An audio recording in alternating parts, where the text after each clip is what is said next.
வணக்கம், நான் அருணா. இது உங்கள் கக்கன் சேனல். இன்றைக்கி நம்ம அந்த வீடியோவில் என்ன பார்க்க போகிறோம் அப்படின்னா, இப்போ கண்டினியூஸாக வந்துட்டு மாடல் ஆக்சரிஸ் தான் பார்த்துட்ருக்கோம் இல்லையா? ஒரு பிளேலிஸ்ட் க்ரியேட் பண்ணி இது வரைக்கும் நம்ம வந்து கேன் குட் பார்த்தாச்சு, ஷல் ஷுட் பார்த்துட்டோம், தென் வில் உட் பார்த்துட்டோம். இன்றைக்கி நம்ம கிளாஸில் வந்து மே அண்ட் மைட் பார்ப்போம். ஃபைனலாக என்ன இருக்குது அப்படின்னா ஆட் டு அண்ட் மஸ்ட், அது மட்டும்தான் இருக்குது. அதை தனியாக ஒரு வீடியோவில் பார்க்கலாம்.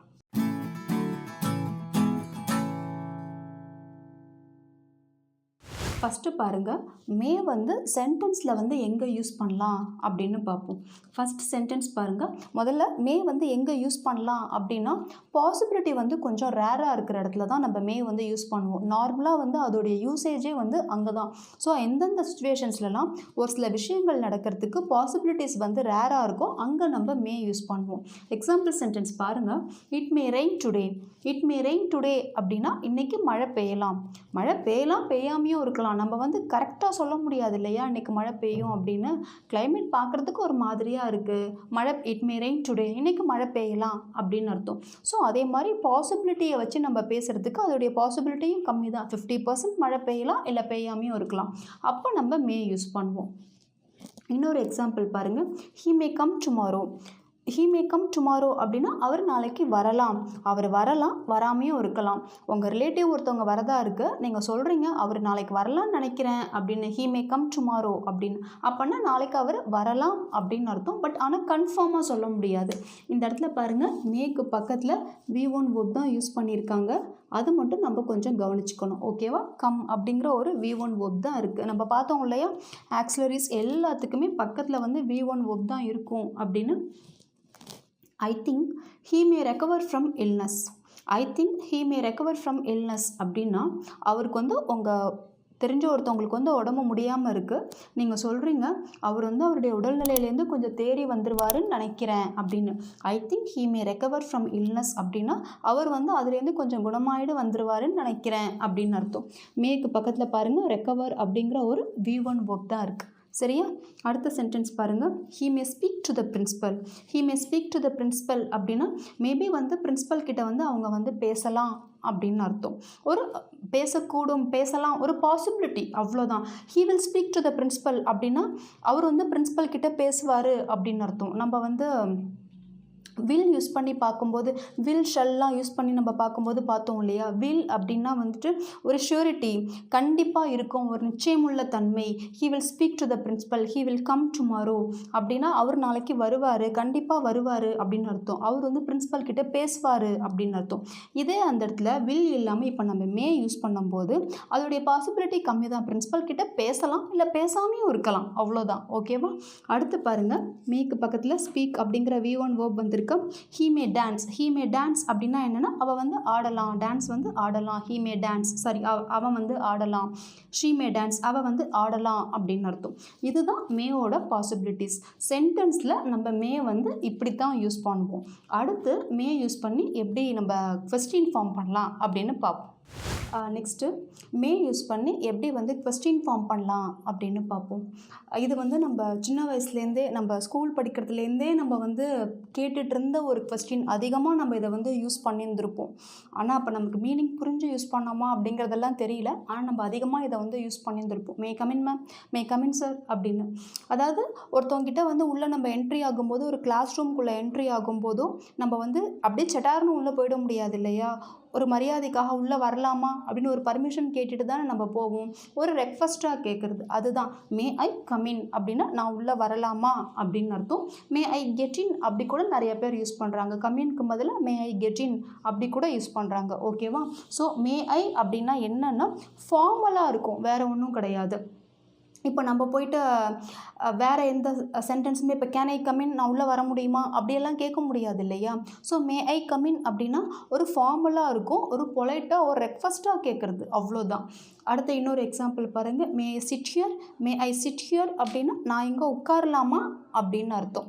இன்னொரு எக்ஸாம்பிள் பாருங்கள். May ask you a question. நான் வந்து உன்னை வந்து ஒரு கேள்வி கேட்கலாமா, நான் வந்து உங்ககிட்ட வந்து ஒரு கேள்வி கேட்டுக்கலாமா அப்படின்னு அர்த்தம். May I ask you a question அப்படின்னு.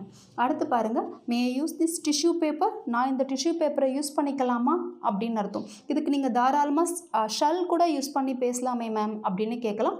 தாராளமாக யூஸ் பண்ணிக்கலாம், தப்பு இல்லை. Shall I use this tissue paper, நான் இந்த டிஷ்யூ பேப்பரை யூஸ் பண்ணிக்கலாமா அப்படின்னு கேட்கலாம்.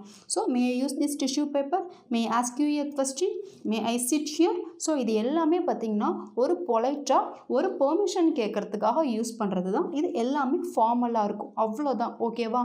மே பொறுத்த வரைக்கும் பார்த்திங்கன்னா ரொம்ப ஈஸியாக இருக்கும். மற்ற ஆக்சிலரி வேர்ப்ஸ் எல்லாம் நம்ம பார்த்த வரைக்கும் can, could, will, would, shall, ஷுட்லாம் பார்த்திங்கன்னா நம்ம ஞாபகம் வச்சுக்க வேண்டிய விஷயங்கள் வந்து ரொம்ப நிறையா இருக்கும். ஆனால் மே, மைட் பொறுத்த வரைக்கும் பார்த்திங்கன்னா அதை கம்பேர் பண்ணும்போது இது வந்துட்டு இட்ஸ் குவைட் சிமிலியர் தான். கொஞ்சம் ஈஸியாகவும் இருக்கும். ரொம்ப நமக்கு ஞாபகம் வச்சுக்கிறதுக்கெலாம் நிறைய விஷயங்கள் இருக்குது அப்படின்லாம் கிடையாது. அவ்வளோதான். ஒரு சென்டென்ஸில் எப்படி யூஸ் பண்ணுறது அப்படின்னு பாருங்கள். தென் அதுக்கப்புறமா மே யூஸ் பண்ணி எப்படி நம்ம கொஸ்டின் கேட்குறது அப்படிங்கிறத ஞாபகம் வச்சுக்கோங்க, போதும். அவ்வளோதான். அடுத்து நம்ம மைட் வேறு எங்கெல்லாம் யூஸ் பண்ணலாம் அப்படின்னு பார்ப்போம். அதுதான் யூசேஜ் ஆஃப் மைட். மைட் பார்த்திங்க அப்படின்னா மே மாதிரியே தான் மைட்டு, பட் இன்னும் வந்து பாசிபிலிட்டி வந்து கம்மி மைட்டில், அவ்வளோதான் வித்தியாசம். காமனாக வந்து மே யூஸ் பண்ணியே இந்த சென்டென்ஸ் பேசலாமா அப்படின்னா தாராளமாக பேசலாம். எக்ஸாம்பிள் சென்டென்ஸ் பாருங்கள். இட் மைட் ரெயின் டுடே அப்படின்னா இன்றைக்கி வந்து மழை பெய்யலாம். ஃபஸ்ட்டு நம்ம சென்டென்ஸில் என்ன பார்த்தோம்? இட் மே ரெயின் டுடே அப்படின்னு பார்த்தோம். அதுவும் என்ன அர்த்தம்னா இன்றைக்கி மழை பெய்யலாம் அப்படின்னு அர்த்தம். மே ஆர் மே நாட், பெய்யலாம் இல்லை பெய்யாமையும் இருக்கலாம் இல்லையா? இப்போ பாருங்கள், மழை பொழியக்கூடும், அப்படி இல்லாமலும் இருக்கலாம். மே யூஸ் பண்ணால் ஒரு 50% பாசிபிலிட்டி மழை வரத்துக்கு பாசிபிலிட்டி அப்படின்னா மைட் யூஸ் பண்ணால் ஒரு 20% தான் பாசிபிலிட்டி அப்படின்னு அர்த்தம். அதுதான் வித்தியாசம், வேறு எதுவும் கிடையாது. என்ன இன்றைக்கி போய் மழை பெய்யும்னு சொல்கிற, கிளைமேட்டை பார்த்துட்டு எவ்வளோ நல்லா இருக்குது, அந்த பக்கம்லாம் தான் ஒரு மாதிரி இருக்குது. இட் மைட் ரெயின் டுடே, அந்தளவுக்குலாம் ஒன்றும் மழை வராது. இட் மைட் ரெயின் டுடே பேசலாம், மழை பெய்யலாம், பட் அதுக்கான சாத்தியக்கூறுகள் ரொம்ப கம்மி அப்படி சொல்கிறோம் இல்லையா? அப்போ தான் நம்ம வந்து மைட் யூஸ் பண்ணுறோம். அதுதான் டிஃப்ரென்ஸ். அடுத்த சென்டென்ஸ் பாருங்கள். ஹீ மைட் கம் டுமாரோ அப்படின்னா அவர் நாளைக்கு வரலாம். நம்ம பார்த்த அதே மே தான், ஹீ மே கம் டுமாரோ பார்த்தோம் இல்லையா ப்ரீவியஸ் எக்ஸாம்பிளில்? அதே தான் ஹீ மைட் கம் டுமாரோ அப்படின்னா இதுவும் நாளைக்கு அவர் வரலாம். அது வந்து ஒரு 50-50 வரலாம், வராமையும் இருக்கலாம்னா இது வந்து ஒரு 20% தான் வருவார் எக்ஸ்பெக்ட் பண்ணிகிட்ருக்கீங்க அப்படிங்கிற மாதிரி அர்த்தம். ஓகேவா? அடுத்த இன்னொரு சென்டென்ஸ் பாருங்கள். I think he might recover from his illness. I think he might recover from his illness அப்படின்னா அவருடைய உடல்நிலையிலிருந்து தேறி வருவாருன்னு நான் நினைக்கிறேன். ஆனால் உங்களுக்கு தெரியும் அவருக்கு வந்து ஃபிசிக்கலாக வந்து ரொம்ப பெரிய ப்ராப்ளம் இருக்குது. அதை ஓவர் கம் பண்ணி வரதுங்கிறது கொஞ்சம் சிரமமான விஷயம்தான். இருந்தாலும் நம்ம ஒருத்தவங்களை பார்க்குறதுக்கு போகும்போது ஹோப் விட்டுறக்கூடாதுங்கிறதுக்காக கவலைப்படாதீங்க, உங்களுக்கு நல்லா போயிடும் அப்படின்னு நம்ம சொல்லுவோம் இல்லையா? மேபி அதுவே ஒரு பாசிட்டிவ் இன்ஸ்பிரேஷன்ஸ் தாட்டாக இருந்து வந்தவங்கலாம் எவ்வளவோ பேர் இருக்காங்க. ஒரு எக்ஸாம்பிள், நான் அந்த டிஃப்ரென்ஸ் சொல்லணுங்கிறதுக்காக நான் உங்களுக்கு இதை சொல்கிறேன், அவ்வளோதான். He May recover from his illness அப்படின்னா அவர் உடல்நிலையிலேருந்து தேறி வரலாம் அப்படின்னு அர்த்தம். 50% பாசிபிலிட்டி இருக்குது. He might recover from his illness அப்படின்னா பாசிபிலிட்டி வந்து கொஞ்சம் கம்மியாக இருக்குது, ஒரு 20% தான் அப்படின்னு அர்த்தம். இதுதான் மேக்கும் மைட்க்கும் உள்ள டிஃப்ரென்ஸ். ஓகேவா? இப்போ நம்ம என்ன பண்ணலாம் அப்படின்னா நெகட்டிவ் சென்டென்ஸ் மே கூடயே நாட் யூஸ் பண்ணி சென்டென்ஸ் எப்படி ஃபார்ம் பண்ணலாம், அட் த சேம் டைம் பேரலாக மைட்டோட நாட் யூஸ் பண்ணி சென்டென்ஸ் எப்படி ஃபார்ம் பண்ணலாம் அப்படின்னு பார்ப்போம். இப்போ பாருங்கள், மே நாட் யூஸ் பண்ணி you may not take photographs in the museum அப்படின்னா நம்ம மியூசியம்லாம் எங்கேயாவது போகிறோன்னு வச்சுக்கோங்களேன், சில இடத்துல வந்து அந்த போர்டிலலாம் எழுதியிருப்பாங்க you may not take photographs in the museum. அதாவது இந்த மியூசியமில் வந்து ஃபோட்டோகிராஃப்ஸ்லாம் வந்து கொஞ்சம் எடுக்காதீங்க அப்படின்னு அர்த்தம். கொஞ்சம் வந்து நம்ம விசிட்டர்ஸ் கிட்ட வந்து அவங்க வந்து ஒரு பொலைட்டாக வந்து மேனேஜ்மெண்ட் வந்து ஒரு ரெக்வஸ்ட் வைக்கிற மாதிரி, இந்த இடத்துல வந்துட்டு you shouldn't take photographs in the museum அப்படின்னா ஒரு மாதிரி ஆர்டரிங் பண்ணுற மாதிரி இருக்கும். நீங்கள் வந்து இந்த மியூசியமில் வந்து ஃபோட்டோகிராஃப்ஸ்லாம் வந்துட்டு எடுக்கக்கூடாது அப்படிங்கிற மாதிரி, அது நல்லா இருக்காது இல்லையா? நம்ம பார்த்தோம்ல, ஷுட் அப்படின்னாலே வந்து வேண்டும், கண்டிப்பு அப்படிங்கிற மாதிரி அர்த்தம் அப்படின்னு. ஸோ அந்த இடத்துல வந்து யூ ஷுட் நாட் அப்படிங்கிறதுக்கு பதிலாக மே நாட் யூஸ் பண்ணால் தான் ஒரு பொலைட்டாக இருக்கும். நம்ம நிறைய இடத்துல பார்த்துருப்போம் அதே மாதிரி எல்லாம். You may not park your vehicles here அப்படின்னு இருக்கும். இந்த இடத்துல வந்து வெஹிக்கல்ஸ்லாம் வந்து கொஞ்சம் பார்க் பண்ணாதீங்க அப்படின்னு சொல்ல வர விஷயத்தையே கொஞ்சம் வந்து பொலைட்டாக சொல்கிறது, அவ்வளோதான். So you may not take photographs in the museum அப்படின்னா இந்த மியூசியமில் ஃபோட்டோகிராஃபில் கொஞ்சம் எடுக்காதீங்க அப்படின்னு. ஸோ பாருங்கள், மே நாட் அப்படிங்கிறதுக்கு பக்கத்தில் டேக் அப்படிங்கிற ஒரு V1 verb தான் யூஸ் பண்ணியிருக்காங்க. அடுத்து பாருங்கள், visitors may not feed the animals. Visitors may not feed the animals அப்படின்னா, இப்போ நம்ம ஜூக்கெல்லாம் போகும்போது அங்கே இருக்கிற விலங்குகளுக்கெல்லாம் வந்து சாப்பாடு நாம் கொடுக்கக்கூடாது, வெளியிலேருந்து வரவங்க வந்து உணவுப் பொருட்களை வழங்கக்கூடாது அப்படிங்கிற மாதிரியெல்லாம் மேனேஜ்மெண்ட் நிறைய இடத்துல வந்து சொல்லுவாங்க இல்லையா. அங்கெல்லாம் சில இடங்கள்ல அதே மாதிரி போர்டெல்லாம் வச்சுருப்பாங்க. என்னென்னா விசிட்டர்ஸ், இந்த ஃபீட் அப்படிங்கிறது இந்த இடத்துல என்னென்னா சாப்பாடு கொடுக்குறோம் இல்லையா, உணவு வழங்குறோம் இல்லையா, அதை தான் இந்த இடத்துல ஃபீட் அப்படிங்கிற ஒரு வொக்காபுலரி மூலியமாக டினோட் பண்ணியிருக்காங்க. ஓகேவா? Visitors may not feed the animals அப்படின்னா நீங்கள் இங்கே இருக்கிற விலங்குகள் எதுக்கும் உணவு வந்து வழங்காதீங்க அப்படிங்கிறது அர்த்தம். இதே சென்டென்ஸ் தான் அடுத்து வந்து மைட் நாட் யூஸ் பண்ணி பார்த்துருக்கோம். ரெண்டுமே என்ன வித்தியாசம் அப்படின்னா, மே நாட் அப்படிங்கிறதே பொலைட்டாக சொல்கிறது தான், மைட் நாட் வந்து இன்னும் கொஞ்சம் தாழ்மையாக சொல்கிறது, அதுலேருந்து இன்னும் கொஞ்சம் இறங்கி வந்து இன்னும் கொஞ்சம் பணிவாக சொல்கிறது. You might not take photographs in the museum. இந்த இடத்துல ஃபோட்டோகிராஃப்ஸ் எல்லாம் எடுக்காதீங்க. Visitors might not feed the animals. Visitors வந்து அனிமல்ஸுக்கு உணவுப் பொருள்லாம் வழங்காதீங்க அப்படின்னு அர்த்தம். அவ்வளோதான். ஓகேவா? தென் அதுக்கப்புறம் என்ன பண்ணலான்னா, மேபி யூஸ் பண்ணி இப்போ ஒரு சில சென்டென்சஸ்லாம் வந்திருக்கு தெரியுமா, நம்ம பார்த்துருப்போம்ல. ஹி மே பி பிஸி, அவள் பிஸியாக இருக்கலாம். ஹி மே பி லேட், அவன் லேட்டாக வருவான் அப்படின்னு நம்ம சாதாரணமாக சொல்லுவோம் இல்லையா. அதை யூஸ் பண்ணி எப்படி நம்ம சென்டென்ஸ் ஃபார்ம் பண்ணலாம்னு சும்மா ஒரு சாம்பிளுக்கு ஒரு 2-3 சென்டென்சஸ் பார்ப்போம். இப்போ இந்த சென்டென்ஸ் பாருங்கள், மேபி யூஸ் பண்ணி இருக்குது. இப்போ நீங்கள் வந்து உங்கள் ஃப்ரெண்டுக்கு வந்து கால் பண்ணுறீங்க, அவர் வந்து ஃபோனை வந்து எடுக்கவே இல்லை. அப்போ நீங்கள் வந்து இன்னொரு ஃப்ரெண்டுக்கிட்ட சொல்கிறீங்க, I called Ram several times but he didn't pick my call அப்படின்னு சொல்கிறீங்க. நான் வந்து ராம்க்கு வந்து நிறைய டைம் நான் வந்து கால் பண்ணேன், ஆனால் என் காலை வந்து எடுக்கவே இல்லை அப்படின்னு. அப்போ அந்த இன்னொரு ஃப்ரெண்டு சொல்கிறாரு, I think he may be busy. அன்றைக்குமா அவன் பிஸியாக இருப்பான்னு நினைக்கிறேன், அவன் பிஸியாக இருந்திருக்கலாம் அப்படின்னு நம்ம சொல்லுவோம்ல, பிஸியாக இருந்திருக்கலாம் அப்படின்னு. அதுதான். So I think he may be busy அப்படின்னா அவன் வந்து பிஸியாக இருந்திருக்கலாம் அப்படின்னு அர்த்தம். நெக்ஸ்ட்டு சென்டென்ஸ் பாருங்கள். இப்போது ஒருத்தர் வந்துட்டு ஒரு ஃபேமஸ் பிளேயர் இருக்கார். அவருக்கு வந்து கொஞ்சம் ஃபிசிக்கலாக அவர் வந்து கொஞ்ச நாளாக ஒரு சில ப்ராப்ளமை வந்து ஃபேஸ் பண்ணிகிட்ருக்காரு. இந்த மேட்ச்லேயே பார்த்திங்கன்னா அவர் கிரவுண்டில் வந்து கொஞ்சம் ஒரு மாதிரி டயர்டாக தான் விளையாண்டுட்ருக்காரு. அப்போ அந்த மேட்ச் பார்த்துட்டு நீங்கள் சொல்கிறீங்க, I think it may be his last match. அன்றைக்குமா இதுதான் வந்து அவருடைய கடைசி மேட்சாக இருக்கும்னு நான் இருக்கலாம்னு நினைக்கிறேன் அப்படி நம்ம சொல்லுவோம் இல்லையா. அதே மாதிரி ஐ think it may be his last match அப்படின்னா இதுதான் அவருடைய கடைசி மேட்சாக இருக்கலாம் அப்படின்னு நான் நினைக்கிறேன் அப்படின்னு அர்த்தம். இன்னொரு சென்டென்ஸ் பாருங்கள், மேபி யூஸ் பண்ணி. இப்போது நீங்களும் உங்கள் ஃப்ரெண்டும் ஒர்க் பண்ணிகிட்ருக்கீங்க.